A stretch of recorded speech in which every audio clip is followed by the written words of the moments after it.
Evening అవ్వగానే ఏదో ఒక స్నాక్ తినాలనిపిస్తుంది. సో ఈ వీడియోలో మనం తోటకూర పకోడీ ఎలా చేసుకోవాలో చూద్దాం. సో ఈజీగా, సింపుల్గా అండ్ హెల్తీగా చాలా మంచిది. సో చూసేద్దాం వీడియోలో.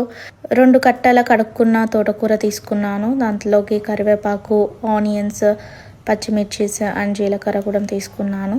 తర్వాత ఈ తోటకూరలోకి 2 కప్స్ ఆఫ్ శనగపిండి యాడ్ చేసి స్టవ్ పైన కడాయి పెట్టేసుకొని డీప్ ఫ్రైకి సరిపడా ఆయిల్ వేసుకున్న తర్వాత మీడియం ఫ్లేమ్ పెట్టేసుకొని సైడ్కి స్టవ్ పైన అలా పెట్టేసుకున్న తర్వాత ఈ తోటకూరలోకి శనగపిండి యాడ్ చేసుకున్న దాంట్లోకి ఆనియన్స్, పచ్చిమిర్చీస్, జీలకర్ర ఇంకా కరివేపాకు ఇవి అన్నీ యాడ్ చేసుకున్న తర్వాత సో మంచిగా ఒకసారి మిక్స్ చేసుకోవాలి.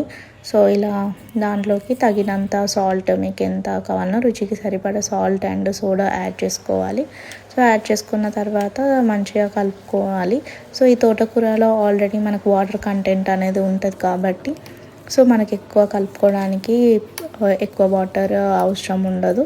దాని తర్వాత నేను చూడండి కొంచెమే వాటర్ యాడ్ చేశాను. మనకు పకోడీకి వేయాల్సిన కన్సిస్టెన్సీ కావాలి కాబట్టి కొంచెం వాటర్ యాడ్ చేసుకొని మాత్రం కలిపేసుకోవాలి. ఆయిల్ హీట్ అయిన తర్వాత పకోడీస్ అన్నీ వేసుకోవాలి. సో మనకు పకోడీస్ అనేది బ్రౌన్ కలర్లో డీప్ ఫ్రై చేసుకోవాలి. సో పకోడీస్ అన్నీ బ్రౌన్ కలర్లో డీప్ ఫ్రై అయిన తర్వాత తీసేసుకుంటే అంతే సింపుల్ అండ్ ఈజీ అండ్ హెల్తీగా ఇలా పకోడీస్ చేసుకోవచ్చు. సో తోటకూరతోటే కాకుండా మనం పాలకూరతో కూడా ఇలా హెల్తీగా పకోడీస్ అనేది చేసుకోవచ్చు. పిల్లలు ఎంతగానో ఇష్టపడతారు. సో అంతే, తర్వాత రిమైనింగ్ పిండి మొత్తం పకోడీస్ వేసేసుకుంటే సో సర్వ్ చేసుకోవచ్చు. సో అంతే, మన పకోడీస్ అనేది ready. So thank you for watching my video. Please like, share and subscribe my channel.